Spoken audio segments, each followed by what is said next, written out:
Gracias a Dios por los que están aquí.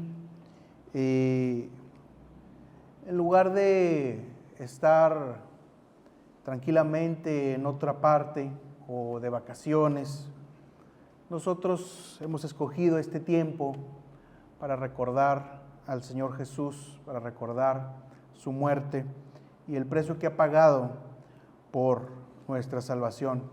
Vamos a orar para poner en manos de Dios este espacio y oramos rápidamente, ¿verdad? Porque pues tenemos los tiempos medidos. Vamos a orar un momento. Señor, te damos gracias, Señor, en esta hora, en este tiempo, Señor. Padre, te pedimos, Señor, que tú dirijas, Señor, este momento, Señor, de las 7 palabras, Señor, estas reflexiones, Padre. En ti ponemos, Señor, nuestra tranquilidad, Señor. En ti ponemos, Señor, nuestra esperanza, Señor. En ti ponemos, Señor, lo que tú quieres hacer con nosotros. Háblanos, Señor, en esta hora, Espíritu Santo, Señor. Dirígenos en este momento, Señor, en estas reflexiones, Padre. Te lo pedimos en el nombre de Cristo Jesús. Amén. Muy bien, vamos a abrir nuestras Biblias en Lucas capítulo 23, versículo 34. La primera palabra que vamos a reflexionar. Lucas capítulo 23, versículo 34. Dice así la primera palabra que vamos a reflexionar. Jesús decía: Padre, perdónalos porque no saben lo que hacen. Y repartieron entre sí sus vestidos, echando suertes. La primera palabra es: Padre, perdónalos porque no saben lo que hacen. Esta palabra constituye el más alto nivel, diría yo, de santidad que alguien puede expresar en ese contexto, porque uno puede decir muy fácilmente, en cualquier caso: ay, perdona, este pobre niño no sabe lo que hace, pobrecito, perdónalo, Padre. Y bueno, no es lo mismo decirlo en esas circunstancias que decirlo en las circunstancias en las que estaba pasando o viviendo el Señor Jesús. El Señor Jesús estaba siendo crucificado, tenía sus enemigos ahí que lo estaban vituperiando, se estaban burlando de él, le estaban blasfemando y lo clavaban en esa cruz. Y la reacción de Jesús no era: Padre, que caiga fuego del cielo y sean consumidos, que lo pudo haber hecho. Su reacción era: Padre, perdónalos porque no saben lo que hacen. Y esos hombres en esa maldad estaban siendo ignorantes del peligro que tenían sobre su propia vida al no conocer quién era aquel en quien estaban crucificando. Esta frase está muy de acuerdo también con el martirio de Esteban. Recordemos a Esteban. Esteban también pronuncia esas palabras, y cuando lo apedrean también dice: Padre, perdónalos porque no saben lo que hace. Esta palabra es coherente con el amor a los enemigos. El amor a los enemigos, que tan difícil es practicar en esta sociedad donde la ley es el tú por tú. La ley es la ley del talión. La ley es me hago, te hago, me haces, ¿verdad? Y luego yo te la devuelvo, ¿verdad? Y me desquito, ¿sí? Y así siempre es ese ciclo de que nunca termina. Pero el Señor Jesús enseñó otro modelo. Enseñó que aquellos que nos hacen mal debemos orar al Padre y decir: perdónalos porque no saben lo que hacen. Y así como el Padre nuestro dice: perdónanos nuestras deudas como también nosotros perdonamos a los que nos ofenden. Decir esas palabras tan profundas implica que nosotros hemos podido perdonar a aquellos quienes consideramos que nos han ofendido. Difícilmente podemos orar por alguien que nos dé el pitazo afuera en el tráfico. No, pues ya le estamos diciendo hasta de lo que no. qué más pensar también de aquellos casos de personas que han sido agraviadas de una forma más profunda? Alguien que ha sido violado, vejado, asesinado. ¿Podemos acaso interceder por algún asesino que vemos en la tele? Normalmente en las noticias salen tantas cosas y pasan así al tipo, la persona, ¿verdad?, que hizo algún desfiguro en la sociedad y le hizo un desfiguro a alguien. ¿Cuántos hemos podido decir en ese momento, Padre, perdónalo, porque no sabe lo que hace? Y es digno de conmiseración, en lugar que sea digno del odio público y del odio popular. Ahí está la dificultad. Es el grado mayor de santidad que podemos encontrar en esta palabra. Jesucristo murió en esa cruz y su propósito era traer el perdón a la humanidad. Nosotros gustosos recibimos ese perdón, con una sonrisa, un gozo, lágrimas en los ojos tal vez, recibimos ese perdón divino. Aún cuando muchas veces el propio Padre dijo de nosotros, no sabes lo que haces. Y Jesús pide ahí en la cruz, pide por esa gente que diríamos, esa gente impía, esa gente pecadora, esa gente llena de maldad, esos romanos, esos soldados romanos bruscos que decían un montón de blasfemias y groserías, esos judíos religiosos que anhelaban ver a Jesús ahí crucificado, esos líderes romanos, ese pueblo de Israel gentil, y por ellos pedía el Señor Jesús con esas palabras. Nosotros, ¿por quién pedimos? Por ejemplo, pedimos por el presidente, que tantas veces estamos encima diciéndole, es que no sabe qué hacer, es un burro, es un bruto, es que esto. Hemos tenido esa actitud con el presidente, perdónalo, Padre, porque no sabe lo que hace. Con los diputados hemos podido pensar, perdónalos porque no saben lo que hacen cuando hacen las leyes que hacen. Por los delincuentes podemos decir, perdónalos porque no saben lo que hacen cuando vemos todos los desfiguros que hacen. La gente que es desobediente, la gente que el día de hoy no está aquí y prefirió tomarse una tacita de café porque estaba muy rico el día. Podemos decir, perdónalos porque no saben lo que hacen, en lugar de decir, manda fuego, Señor. ¿Verdad? Como hay un youtuber por ahí que dice. Entonces las palabras del Señor Jesús no fueron, manda fuego, Señor. Fueron, perdónalos porque no saben lo que hacen, porque son dignos de conmiseración. Y si no se arrepienten, lo que les espera es algo muy lamentable. Y peor aún, considerando que nosotros mismos hubo un tiempo en el que no sabíamos lo que hacíamos, e incluso todavía el día de hoy conociendo, aún muchas veces no sabemos lo que hacemos. Y aún así, aún en la inconsciencia, nos burlamos de Jesús día a día, porque no sabemos lo que hacemos. Ahí en Mateo 27, versículo 42, no es necesario que lo busquen, la gente que veía a Jesús decía, si es el Rey de Israel, descienda ahora de la cruz y creeremos en Él. Es como decir, si en realidad eres Cristo, sácame de mi problema. Si en realidad eres el Rey de Reyes, que yo tenga aquello que deseo tener. Si en realidad eres el Rey de Reyes, aparécete ante mí, ¿verdad? Y dime realmente cómo las cosas en realidad son. Y no vengas así con cosas por las ramas. Y a veces estamos en esa situación. Ponemos condicionantes a Dios. Y decimos, hasta que me ayude, entonces creeré. Hasta que me libre, entonces obedeceré. Hasta que me jubile bien, entonces lo serviré. Sin duda nosotros mismos muchas veces no sabemos lo que hacemos, pero con toda conciencia queremos pedir a Dios delante de Él. Queremos decirle, manda fuego, Señor, sobre este incircunciso. Pero Él no reaccionó de ese modo. Estamos en el tiempo de la gracia.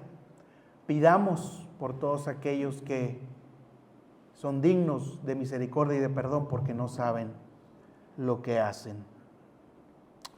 Vayamos ahora a Lucas para reflexionar de la segunda palabra. Lucas capítulo 23, versículo 43.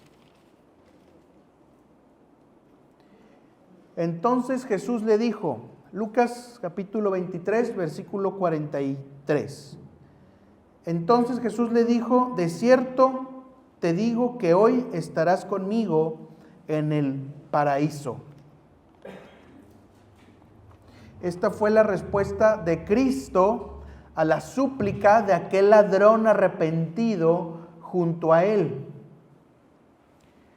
Y es una palabra hermosa, llena de mucho consuelo. Es una palabra que nos dice que si clamamos a Jesús, Él responde.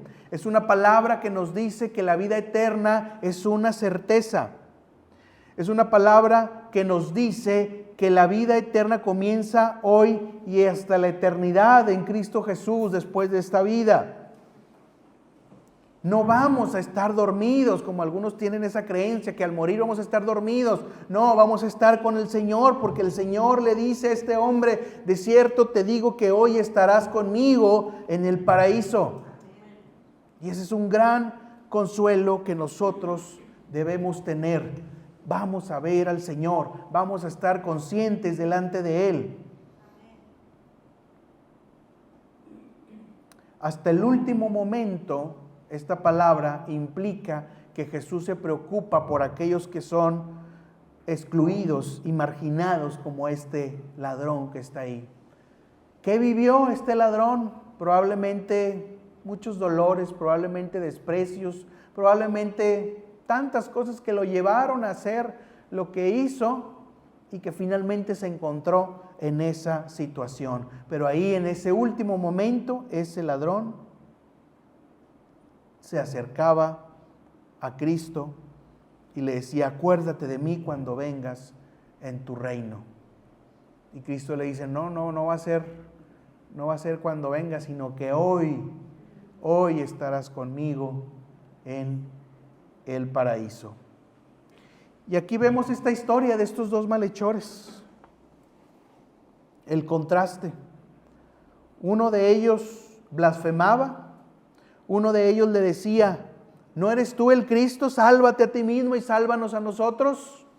¿No eres tú el que dicen que tantos milagros hiciste? ¿No eres tú el que dice que convirtió el agua en vino? ¿No eres tú el que dice que multiplicó los panes y alimentó a una multitud? Pues órale. Así solemos decir nosotros, ¿verdad? En la jerga así, órale, te quiero ver. Así como dicen en las familias, ¿verdad? Los papás, los familiares. Ándale, mijito, te quiero ver ahí donde es bueno, ¿verdad? Pues casi. Así le estaban diciendo a Jesús, este ladrón no arrepentido. Pues órale, pues no que muy salsa. Sí. Entonces este ladrón había escuchado a quienes insultaban a Jesús y decidió hacerles caso a los que insultaban a Jesús.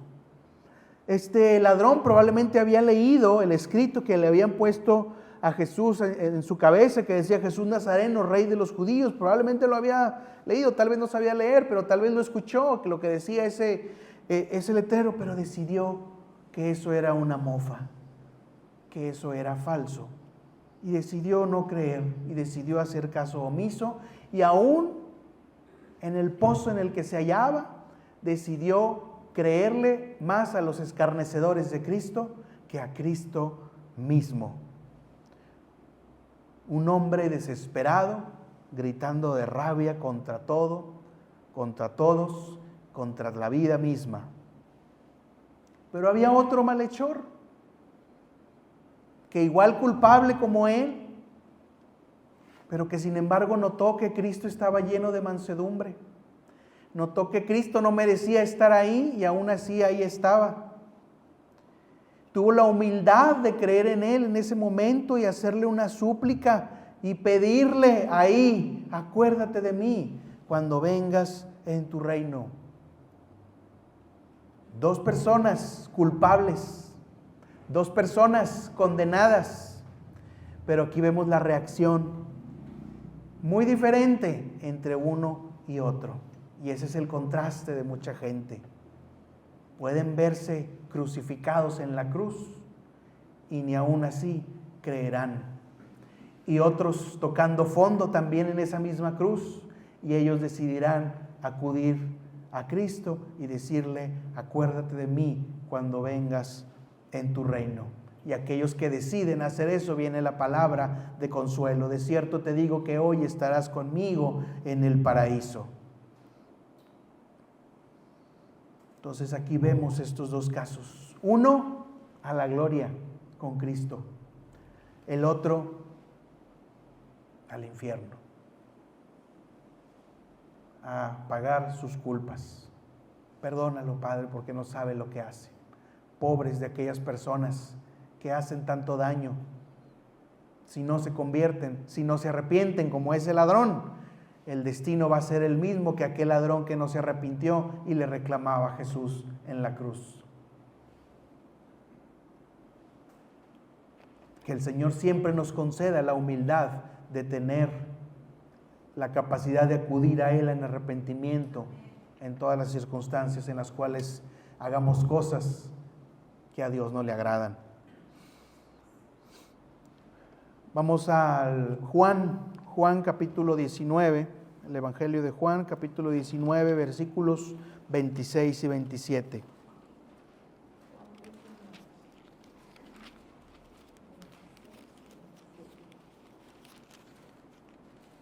Juan 19, versículo 26 y 27. Dice así: Cuando vio Jesús a su madre y al discípulo a quien él amaba, que estaba presente, dijo a su madre: mujer, he ahí tu hijo. Después dijo al discípulo: he ahí tu madre. Y desde aquella hora el discípulo la recibió en su casa. Sabemos que las mujeres viudas enfrentaban un triste destino en la sociedad de Israel. Una mujer viuda estaba desamparada. Como sustituto de él en la amarga soledad de lo que María iba a vivir en su viudez, le dice Cristo: mujer, he ahí tu hijo, a Juan. Jesús ahí está proveyendo a su madre de aquello que va a necesitar, porque el Señor es misericordioso, porque Él nos provee aquello que incluso se nos ha quitado, nos da un sustituto, porque el Señor siempre está atento de aquellos que le obedecen, porque el Señor siempre está atento de aquellos que hacen su voluntad. María hizo su voluntad, María hizo la voluntad de Dios, y por lo tanto María no iba a ser olvidada. María iba a ser cuidada por Juan como el mismo Cristo la pudo haber cuidado. Pero aquí vemos un ejemplo de la providencia divina que siempre nos suministra consuelo suficiente cuando nos es arrebatado aquello que antes teníamos, aquello que habíamos perdido. El Señor no se olvida de sus hijos y lo podemos ver aquí. Esta es la muestra de Jesús cumpliendo la ley hasta su muerte y honrando al padre y a la madre, y en este caso honrando a su madre, dice, encargándole a aquel discípulo amado que la atendiera en su viudez. Aquí Cristo nos enseña una lección de fe, que no debemos desesperar, no debemos caer en la angustia, no debemos caer en el dolor insoportable. Claro, hay circunstancias que nos hacen doler, tenemos dolor y lloramos, etc. Pero la confianza en Cristo, en su providencia, en su provisión, debe siempre permanecer y no caer en la desesperación. Si se está vaciando la cisterna, el Señor Jesús tiene poder para volverla a llenar del mismo manantial. Y no sé qué es lo que en tu vida te haga falta en este momento, por qué angustia estás pasando, qué sientes que te puede ser tan amenazante perder, que puede llevarte a la angustia y a la desesperación, pero en este momento recuerda que Cristo siempre proveyó a aquellos que hacen su voluntad. Mantente en hacer la voluntad de Dios y Dios siempre te proveerá aquello que aún te pueda ser quitado. Bueno, vamos a pasar a la cuarta y a la quinta palabra. En este momento vamos a pasar a la cuarta palabra y para ello te voy a invitar a que me acompañes a Mateo 27, 46. Y la palabra del Señor dice: cerca de la hora novena, Jesús clamó a gran voz diciendo: esto es, Dios mío, ¿por qué me has desamparado? Eli, Eli, lama sabactini. Vamos a esta cuarta palabra que es un momento muy, muy especial en la pasión de Jesucristo, que es un momento en el que el Señor se siente abandonado, que se siente solo, y ha de haber sido un momento tan difícil para nuestro Señor Jesucristo cuando Él en todo tiempo, desde el primer momento en el que Él nació, Él estuvo en compañía completa de su Padre. Él cada momento, cada etapa de su vida, obviamente hay muchas cosas en la palabra que no nos permite conocer más allá, hay etapas de Jesús que no conocemos, sin embargo, en cada momento de la etapa del Señor Jesucristo, el Padre estuvo presente. Siempre estuvo ahí el Padre. Y en este momento es cuando Jesucristo clama: ¿por qué me has desamparado? Es donde Él se siente solo. En toda su vida siempre estuvo en constante compañía de su Padre Celestial y en este momento es cuando Él se siente completamente solo. Y bueno, en este momento que está padeciendo esto nuestro Señor, son casi las 3 de la tarde en el Calvario, una hora donde el sol sumamente es fuerte, abrasador. Sin embargo, fue un día distinto y ahorita lo vamos a ver, pero ya para este momento Jesucristo, mucho antes de ser crucificado, ya había sido bofeteado, ya había sido lacerado bastante, ya había sido golpeado, ya le habían puesto la corona de espinas y en la palabra también dice que a pesar de que le ponen su corona, le golpean en la cabeza. Entonces ya Jesucristo en este punto físicamente ya estaba muy agotado. Posiblemente ya hasta para respirar, Él estaba batallando, porque la muerte por crucifixión es una de las muertes más trágicas, donde entra un choque en el cuerpo completamente por la deshidratación, por la falta de oxigenación, por el cúmulo de agua también en los pulmones. Entonces ya era un punto en el que el Señor estaba batallando y era doloroso, posiblemente hasta para respirar. Y tal vez hasta para colocar su espalda en el madero. Ya estaba tan golpeado, ya estaba tan lacerado, tan lastimado, que era un momento muy doloroso humanamente para Jesucristo. Y ahora sentir este abandono momentáneo del Padre y clamar Él: Señor, ¿por qué me has abandonado? Ha de haber sido un momento de mucha consternación para nuestro Señor. Y todos tenemos momentos en los que nos sentimos solos, todos pasamos por dificultades en los que nos sentimos desamparados, nos sentimos caminar solos.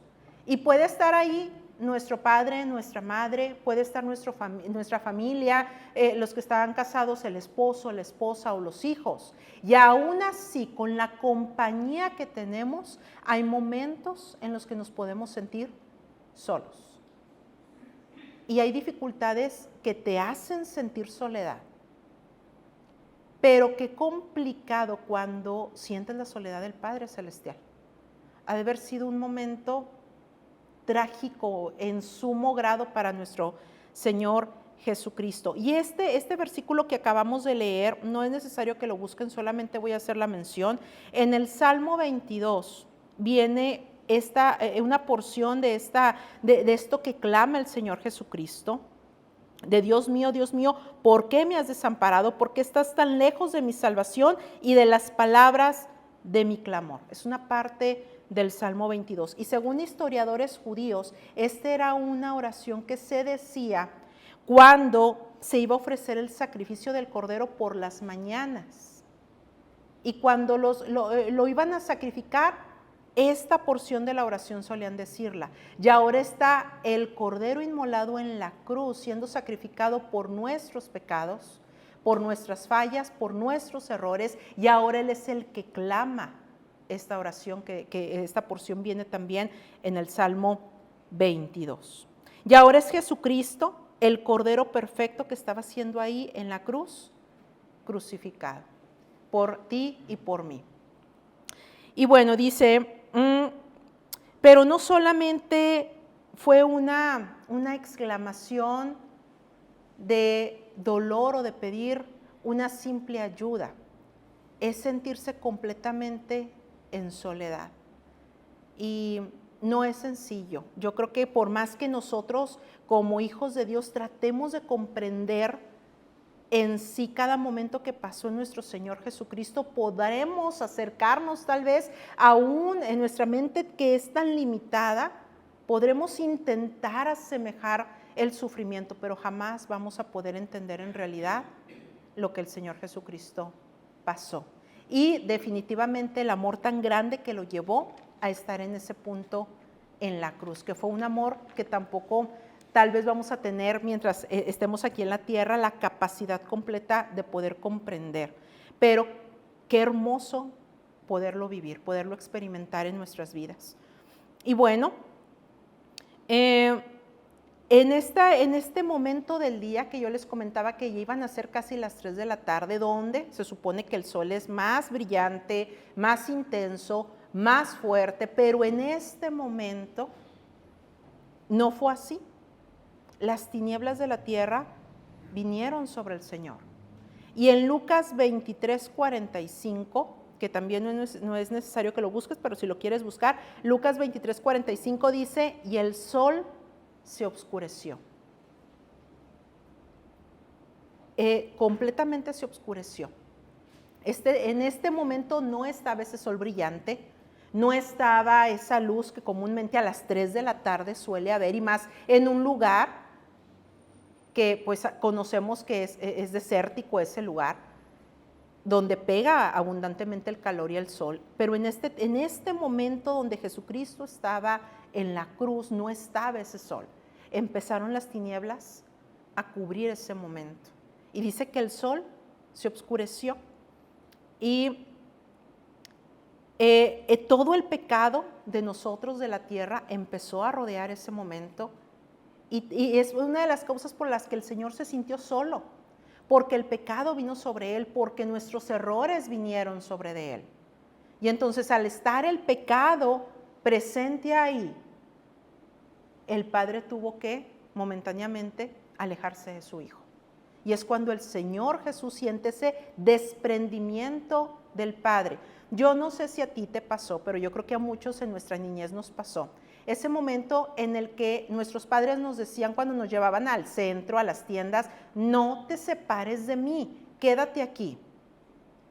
Pero cuando éramos niños, yo creo que en mis tiempos, yo no sé, en los más actuales, pero en aquellos tiempos nos gustaba jugar en los botaderos de ropa. No sé si lo pueden recordar las mamás o los que en ese tiempo jugábamos, y nos gustaba escondernos debajo de esos botaderos. A mí me gustaba hacer eso. Y hasta que un día me perdí, estuvo intenso. Pero la angustia que se siente cuando pierdes de vista a tu papá y a tu mamá y que no los encuentras. La angustia del hijo de no ver a su padre. La angustia que viven los padres en ese momento de no ver a tu hijo y saber que es cuestión de minutos y de segundos, que si no lo localizas, posiblemente puede pasar una tragedia y ya no lo vuelves a ver. y humanamente se siente una angustia terrible, tanto del lado del Hijo como del lado del Padre. Y esta misma angustia sintió Jesús en la cruz, una angustia terrible, y además que las tinieblas lo estaban envolviendo. Fue una angustia, por cualquier punto estaba siendo angustiado nuestro Señor Jesús, por el dolor de la crucifixión, por la separación del Padre, por los motivos que estaban ahí, físicos también. Entonces fue una agonía muy fuerte la que nuestro Señor estaba viviendo. Y en ese momento que Jesús está en la cruz, pues fue rechazado en ese momento por el Padre, pero también había sido rechazado por la tierra, por la gente, que unos momentos antes lo habían aclamado en esa entrada triunfal, y esa misma gente fue la que dijo crucificadle. Entonces, el momento de Jesús en la cruz fue un aspecto bastante fuerte, bastante doloroso. Y en este momento de la pasión es en el que el Señor se siente abandonado por su mismo Padre, es el más doloroso para Él, y no había gritado cuando lo aprendieron, no había gritado cuando le pusieron la corona de espinas, posiblemente tampoco gritó cuando lo estaban lacerando, pero en este momento sí gritó: Padre, ¿por qué me has desamparado? Y Jesús grita ahora en este abandono, y en este mismo abandono descubrimos el inmenso amor de Jesucristo por dos vías. El inmenso amor que Jesucristo estaba teniendo hacia su Padre, la obediencia que Jesucristo estaba teniendo hacia su Padre, pero también el amor que Jesucristo estaba teniendo por cada uno de nosotros. Porque nosotros somos los que debimos de haber estado en la cruz. Nosotros éramos merecedores de ese castigo, y sin embargo Jesucristo tomó nuestro lugar. Pero Jesucristo estaba dando una muestra de amor por dos canales: hacia el Padre con una fidelidad impresionantemente poderosa, y por un amor inexplicable hacia nosotros. Y todo esto fue para cumplir una misión de amor, que fue dar la vida para que muchos vivan. Y vamos a pasar a la siguiente palabra, que es la quinta palabra, y te voy a invitar que me acompañes a Juan 19, 28.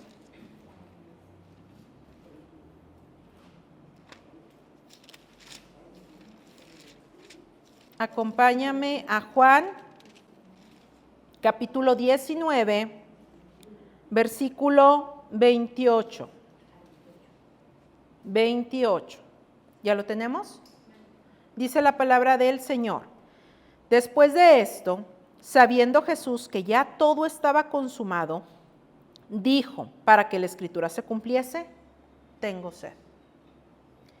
Y en este momento el Señor estaba expresando una necesidad que es muy humana, que es tener sed. Y en este momento, momentos antes de ser crucificado, al Señor Jesús le habían ofrecido una combinación de vino con mirra, y esta combinación la ofrecían a los que iban a ser crucificados para mitigar el dolor, como algo tipo como una anestesia, para que no sintieran tan fuerte el dolor de la crucifixión. Pero Jesucristo se negó, y Él dijo: no quiero. Él quería experimentar todo el proceso de la crucifixión conscientemente. Y bueno, tenemos que comprender que uno de los sufrimientos más grandes de la crucifixión no era solamente los clavos, sino era la deshidratación, que era uno de los tormentos y de los shocks más fuertes que podía pasar el cuerpo humano en este tipo de muerte, que era la crucifixión, y la pérdida de poco a poco de sangre, la fiebre por insolación, las heridas infectadas, y esto provocaba, todo este conjunto provocaba que la boca se secara en un sumo grado. Y te voy a invitar que esto sí lo busques, el Salmo, vamos al Salmo 22, 15, que habla de esta situación. Salmo 22, 15. Acompáñame a Salmo 22, 15.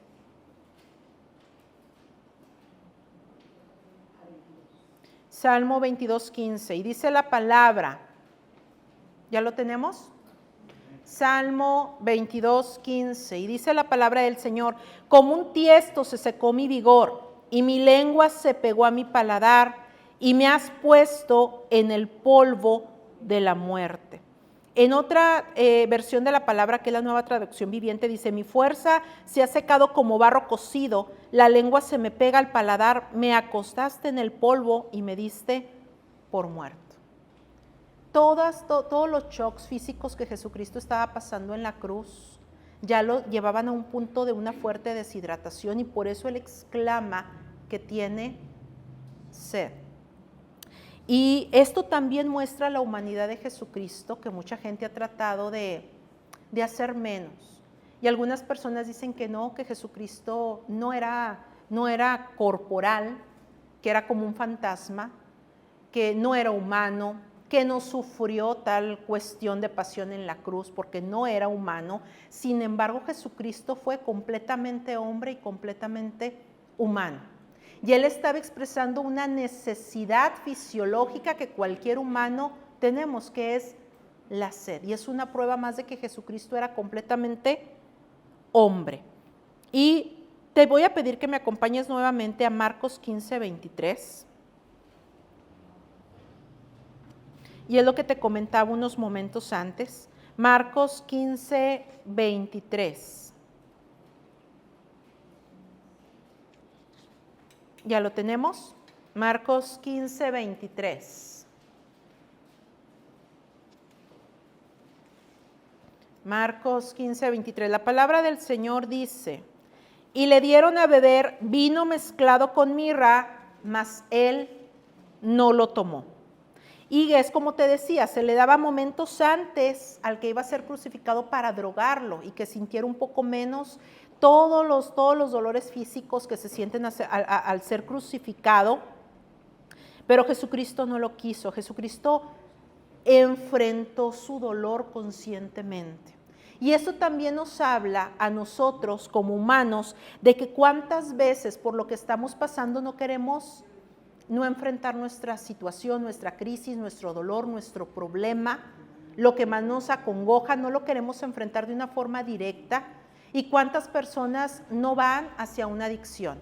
¿Cuántas personas no van hacia el alcoholismo, hacia múltiples drogas que hoy conocemos, que cada vez van saliendo más, unas más fuertes que otras?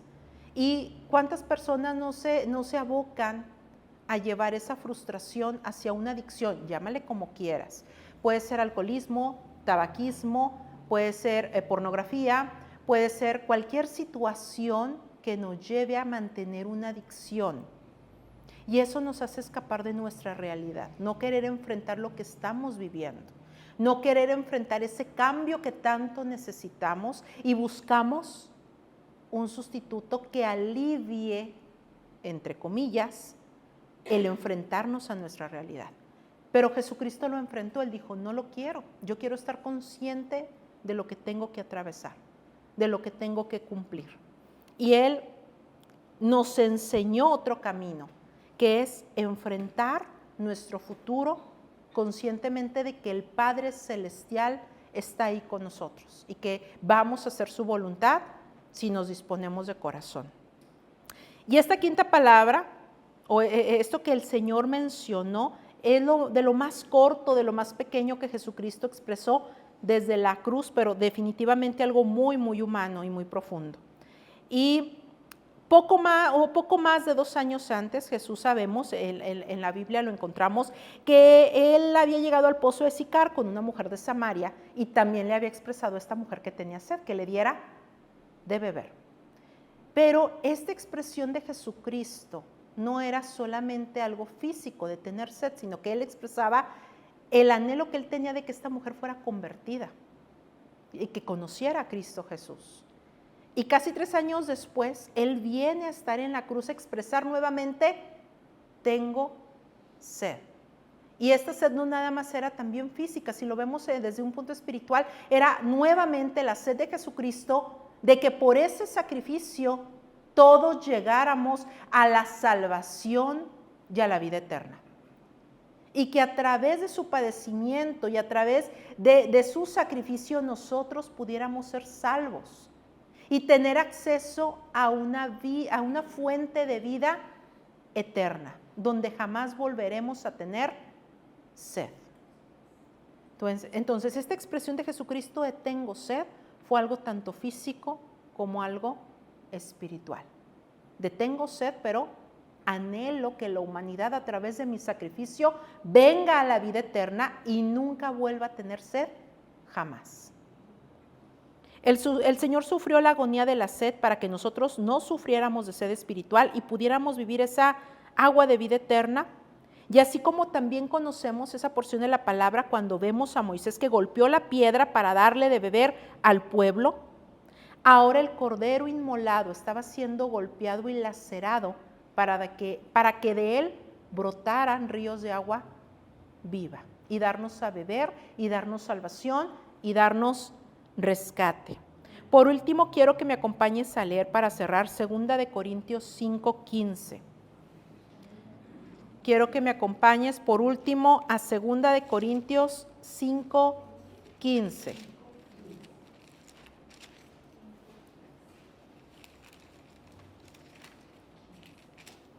Segunda de Corintios 5:15. Y esto encierra de una forma poderosa muchas de las palabras que el día de hoy vamos a escuchar.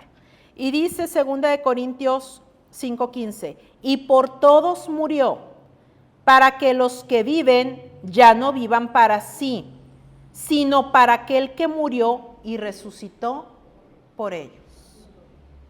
Su sacrificio de amor en la cruz fue para que su muerte trajera vida a todo aquel que en él cree y todo aquel que con su corazón se dispone a creer. La mesa está servida y el Señor nos invita a que pasemos a cenar con Él. Muchas gracias al pastor Luis, su esposa, a toda la iglesia, a todos ustedes por esta oportunidad. Le doy gracias a Dios, a todos ustedes, y que Dios nos siga edificando en su palabra. La sexta palabra, si me pueden acompañar a Juan, al Evangelio según Juan, capítulo 19, versículo 30. Dice así: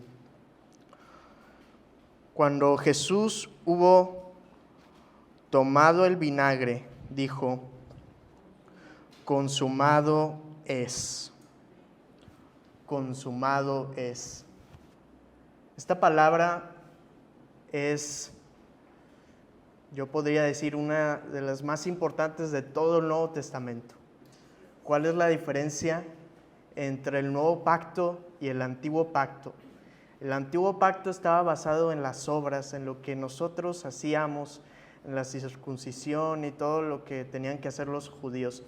El Nuevo Pacto está basado en la obra redentora y completa de Jesús en la cruz, que Él hizo todo lo que nosotros necesitábamos para entrar al cielo. Entonces, esta palabra, cuando Jesús dice consumado es, quiere decir yo ya hice toda la obra, yo ya hice todo. Esta palabra la tienen que escuchar tantas personas que se encuentran en un engaño religioso, que piensan que por hacer obras van a ser salvos, por subir una escalera de rodillas, por azotarse con un látigo. Piensan que haciendo eso van a agradar a Dios. Pero la Biblia nos dice claramente que Jesús cumplió totalmente lo que el Padre deseaba y que con su sangre, por la fe, tenemos entrada gratuita al reino de los cielos. Entonces, primero que nada, la palabra consumado quiere decir todo está cumplido. Jesús vino, desde el Antiguo Testamento estaba profetizado que tenía que cumplir ciertas cosas como su nacimiento virginal, su ministerio de sanidad y su muerte redentora en la cruz. Cuando Él dice todo está cumplido, fue una celebración de decir, ya hice lo que tenía que hacer. Es como cualquiera de nosotros, estamos en un proyecto, en un trabajo, y ya terminamos lo que teníamos que hacer y decimos, ya, todo está cumplido, todo está hecho. Un padre de familia que que se dedica a cuidar a sus hijos, a su esposa, y está en el lecho de muerte, y ahora sí dice, todo está cumplido, ya puedo descansar, ya hice lo que tenía que hacer, ya hice mis responsabilidades, ahora sí, descanso con el Señor. Eso fue básicamente esta palabra tan poderosa de nuestro Señor Jesucristo. Y de hecho nuestro Señor Jesucristo utilizó esa palabra 2 veces en la Biblia, consumado es o hecho está. No tienen que buscar este pasaje, pero en Apocalipsis capítulo 21, versículo 6, Jesús dice lo mismo, hecho está. Es después de haber vencido al anticristo, de regresar, de establecer su reino, de venir de regreso a la tierra, vuelve a decir estas palabras, hecho está. ¿Esto qué quiere decir? Es como un canto de victoria. Un canto de victoria, decir, ya está cumplido, ahora voy a establecer mi reino en la tierra, ya no va a haber más lágrimas, ya no va a haber sufrimiento, ya no va a haber más dolor. Entonces, la manera en que Jesús utiliza esta frase es victoria. Hay líderes religiosos que dicen que la cruz fue la derrota de Dios, que fue el peor momento de Dios aquí en la tierra, que mostró su debilidad. Hay líderes muy, muy famosos que han dicho eso, que piensan que representan a Jesús, pero no. Jesús no fue vencido en la cruz. Jesús venció. Jesús venció el pecado. Jesús venció al diablo. Jesús venció a todas las fuerzas de satánicas. Y en su resurrección venció a la muerte. Entonces, no pensemos que cuando recordemos la muerte de Jesús no sea una manera como de luto o de decir, bueno, pues perdió. No perdió, Él ganó. Él ganó lo que Él tenía que hacer. Él pagó el precio de nuestras almas con su sangre, y su Padre estuvo deseando este momento de victoria. Desde Adán y Eva, cuando cayeron en el huerto del Edén, ya lo tenía planeado, decía la palabra, desde antes de la fundación de los tiempos tenía planeado este sacrificio, y ahora sí lo pudo realizar. También lo podemos ver esta frase y decir, se relaciona que con esto nos está diciendo que somos justificados por la fe. Somos justificados por lo que Él hizo. Tengamos esta confianza. No sabemos cuánto tiempo vamos a estar aquí en la tierra. Puede ser mañana, una semana, un mes, años, no lo sabemos. Pero esta palabra nos da la seguridad que si hemos puesto nuestra confianza en Jesús, si hemos creído que Él murió por nosotros, que Él nos lavó nuestros corazones con su sangre, que Él resucitó, Él nos ha dado la justificación por la fe, Él nos ha dado el perdón de pecados. Entonces tenemos esa confianza a través de estas palabras que nuestro Señor Jesucristo dijo. También por la muerte de Cristo podemos acercarnos al Padre. Había un velo en el templo que nada más podía entrar el sumo sacerdote y podría realizar un sacrificio, pero nada más Él, no podía entrar nadie más. Era un lugar sagrado, el lugar santísimo. Pero ahora Jesús partió el velo, en decir, ahora cualquiera que pueda venir a mí, el que venga a mí arrepentido, el que venga a mí contrito y humillado, buscando mi perdón, tiene entrada al Padre, tiene entrada total. Y ahora no solo tenemos entrada, pero somos hijos de Él, y también nos convertimos en el templo del Espíritu Santo. Y también esta palabra nos enseña que Jesús finaliza su misión entre nosotros. Todo lo que el Padre tenía planeado para Él en esta tierra, absolutamente todo, Él lo cumplió a la perfección. Él obedeció la ley que nosotros no podíamos cumplir. Él la cumplió a la perfección, y cualquier cosa que el Padre tenía en el plan de Jesucristo, desde nacer en Belén, desde trabajar como carpintero, que era también la voluntad del Padre, desde sanar enfermos, desde todo lo que hizo Jesús en esta tierra, el Padre ya tenía la misión de Jesucristo y Él dijo estas palabras: todo está cumplido. Entonces, esto podemos pensar en nuestras vidas. No menospreciemos lo que hacemos, el trabajo que tenemos, la familia, cosas tan pequeñas, cómo hablamos con los demás, cómo los tratamos. Todo es parte, si lo hacemos bien, de la voluntad de Dios. Jesús no menospreció nada de lo que el Padre había preparado para su misión en esta tierra. Lo dedicó y lo encomendó en manos del Padre. Repito, el trabajo de siendo carpintero, quizá en su niñez, con sus hermanos, con María, todo eso Él lo tomó como si que fuera directo del Padre, y ahora sí Él pudo cumplir su voluntad en esta tierra. También quiere decir esto que Él triunfó, Él venció. Termina las palabras de Jesús como un canto de victoria para nuestra redención de nuestras almas. Esto viene, si me pudieran acompañar, en Colosenses capítulo 2, a partir del versículo 14. Colosenses capítulo 2, a partir del capítulo 14, dice que Él anuló el acta de los decretos que había contra nosotros y que nos era contraria.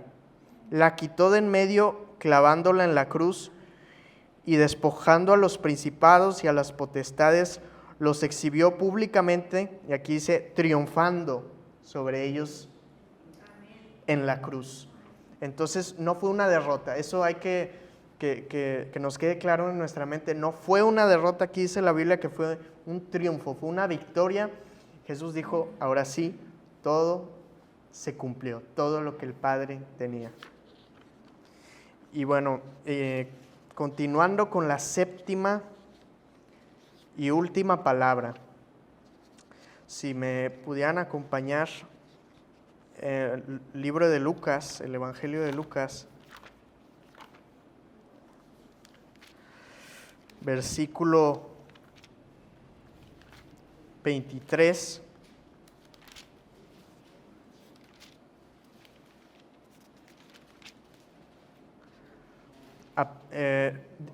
Capítulo 23, perdón, en el versículo 46. Dice, entonces Jesús, clamando a gran voz, dijo, Padre, en tus manos encomiendo mi espíritu. Esta es una manera en que Cristo encomienda su espíritu al Padre, ya después de haber dicho, consumado es, ya terminé mi obra, ahora sí, regreso con mi Padre.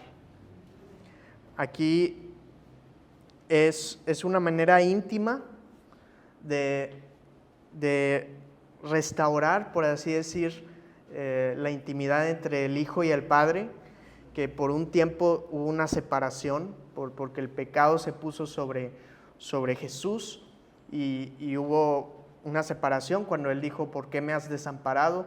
El Padre no podía estar ahí a causa del pecado, pero ya después de haber cumplido con la redención, ahora sí se restaura esa intimidad, ya venciendo al pecado. Entonces Él encomienda su alma al Padre. Esta expresión se menciona en el Salmo capítulo 31, versículo 5, no lo tienen que buscar, básicamente dice lo mismo, y el contexto de ese capítulo es una manera que el salmista está en angustia y encomienda su espíritu al Señor, que lo librara de sus enemigos. Entonces aquí podemos ver cómo Jesucristo estaba en esta angustia, estaba siendo crucificado, estaba agonizando sus últimos segundos, minutos de vida. No sé si a ustedes les ha tocado estar con una persona a punto de morir, a mí sí me ha tocado, y pues si es un momento que la persona empieza a agonizar, tal vez se tarda más tiempo en inhalar, exhalar, los ojos se le hacen más claros, se le abren más los ojos, ves la persona que tiene más dificultad, ¿verdad? Entonces así estaba en ese tiempo Jesús, cuando él su última respiración, inhalación, y él da su espíritu al Padre. Y así es como nosotros debemos de, cuando nos toque irnos a la presencia del Señor, tener esa confianza de entregar nuestro espíritu a Él. Los justos tienen esa confianza, los que hemos sido lavados con la sangre de Cristo, los que obedecemos a Jesucristo, tenemos esa confianza de no tener miedo. Vemos aquí Jesús que no tuvo miedo de decir esas palabras porque no tenía alguna deuda, algún pecado. ¿Cuántas personas dicen, no, pues que Dios me agarre confesado, ¿verdad? Y pues no es la manera que Dios quiere que vivamos nuestras vidas, que estemos, bueno, ya cuando esté ahí a punto de morir me arrepiento, pero toda mi vida hago lo que quiera. No, tenemos que estar preparados todos los días porque no sabemos cuándo nos vaya a tocar, y así es como Jesús vivió toda su vida, y Él tuvo esa confianza de entregar su espíritu al Padre. Esto lo revela en la palabra de Dios. Si me pueden acompañar en Eclesiastés capítulo 12.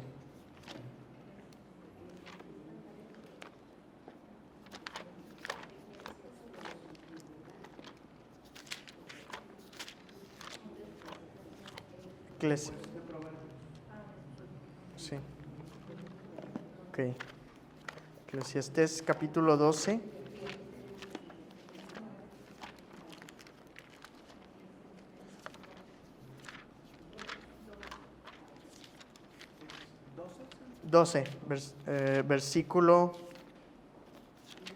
Versículo 7, que dice básicamente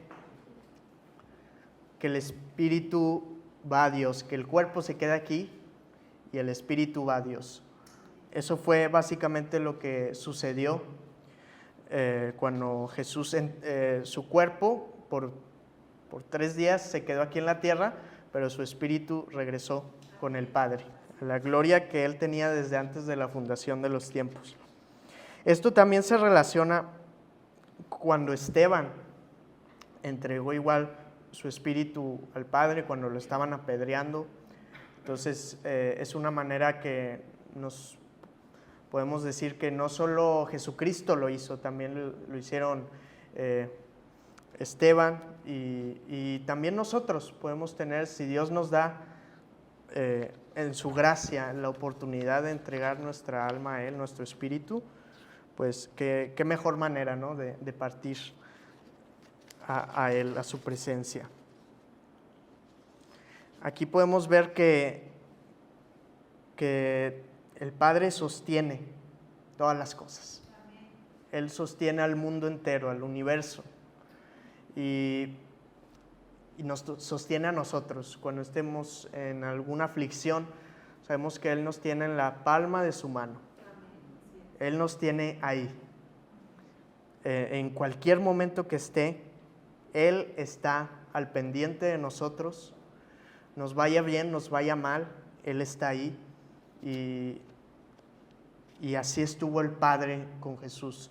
Sí hubo un tiempo de separación, pero a fin de cuentas venció Jesús, no venció el diablo, no vencieron los romanos, no venció el sistema religioso fariseico, venció Jesús, y no venció la muerte, venció Jesús. Amén. Pues muchas gracias por este tiempo. de estas palabras de nuestro Señor. Y pues, ¿qué les parece si oramos? Dando gracias, Padre, por tu misericordia, por tu gran amor, que de tal manera nos amaste que entregaste a tu único Hijo. Entregaste lo que más amabas. Gracias, Padre. Gracias, Señor Jesucristo, porque tú moriste por nosotros. Tú obedeciste al Padre hasta el final. Tú nos das el perdón de pecados por tu sangre. Te exaltamos y te bendecimos. Gracias, Espíritu Santo, por habernos dado esa convicción de pecado, por regenerar nuestros corazones y por guiarnos a toda verdad. Te bendecimos, Padre, Hijo, Espíritu Santo. Eres exaltado y Jesucristo victorioso. Te exaltamos en tu nombre. Amén.